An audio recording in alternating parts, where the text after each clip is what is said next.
Vos pavillons ont alors été érigés dans ce campus-là. Nous espérions alors que ces pavillons viendraient régler un problème de logement que nous rencontrions. Cependant, ce problème n'a pas été réglé, raison de notre mobilisation, de notre mouvement de grève qui a débuté il y a une semaine de cela. Alors nous lançons un appel à toutes les autorités. D'abord aux autorités du COUD pour plus de responsabilité. Aux autorités de l'enseignement supérieur pour leur dire de sauver l'ESP. Car si l'ESP produit de si bons résultats, c'est grandement à cause de ce cadre qui leur est aménagé et des conditions sociales qui puissent le leur permettre. Donc nous lançons un appel au ministre de l'Enseignement supérieur, M. Mary Teuw Niane. Nous lançons un appel au président de la République pour lui dire de sauver l'ESP, qui est un patrimoine berceau de l'excellence depuis 1964. Les étudiants de l'ESP aujourd'hui disent non à la dégradation de leurs conditions sociales. Les étudiants de l'ESP aujourd'hui revendiquent que chacun d'entre eux puisse être logé dans des conditions normales. Ils revendiquent de meilleures conditions de restauration. Est-ce impertinent? Nous serons tous d'accord pour dire non. Nous sommes prêts à tout. Ce combat, nous l'avons mené jusque-là avec beaucoup de responsabilités, en tentant de rencontrer et de sensibiliser les autorités. Vraisemblablement, comme je l'ai dit tout à l'heure, qui ne veulent pas accorder une importance à ce problème. Nous l'avons mené de manière responsable, mais nous sommes prêts à tout. Tout ce que cela demandera, nous le ferons. Nous sommes en grève depuis une semaine. Nous tentons de négocier avec les autorités. Mais tout ce qui pourra se passer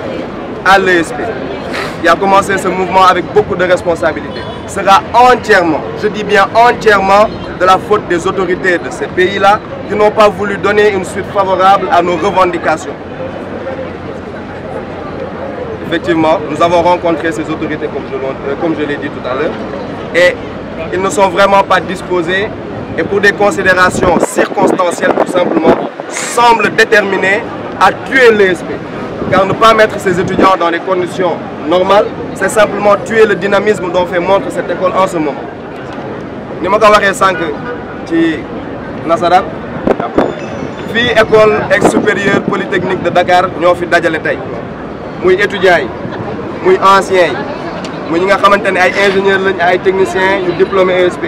muy parents d'étudiants yi muy suñu professeurs yi di administration bi ñoo dajaloo fii ñun ñëpp pour ne ESP dañuy bañ suñu conditions sociales yi di continuer di dégrader wu. Lu ñu bëgg tey mooy étudiant polytechnicien bu nekk ci àdduna bi bu nekk fii tey ESP particulièrement mu am ay conditions de logement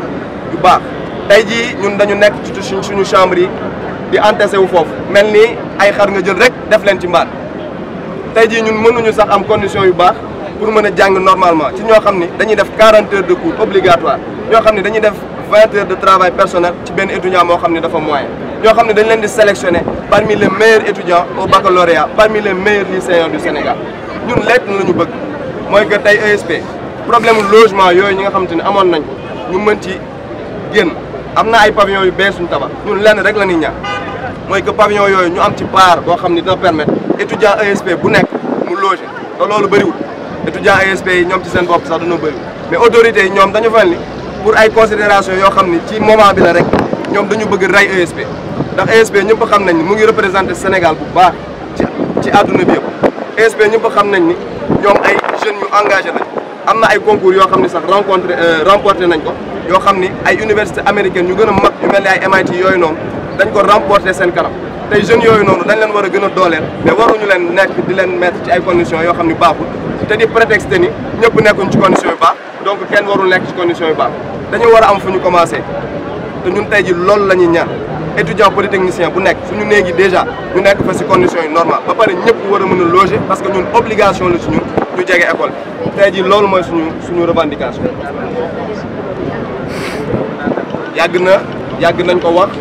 ñun di gis nag ni am na ay bâtiment yu bees yu tabax ñun ñuy ñaan ci bâtiment yu bees yooyu noonu rek part boo xamante ni tey dina permettre ñëpp ñu nekk fii nii étudiant ESP yi ñu am ci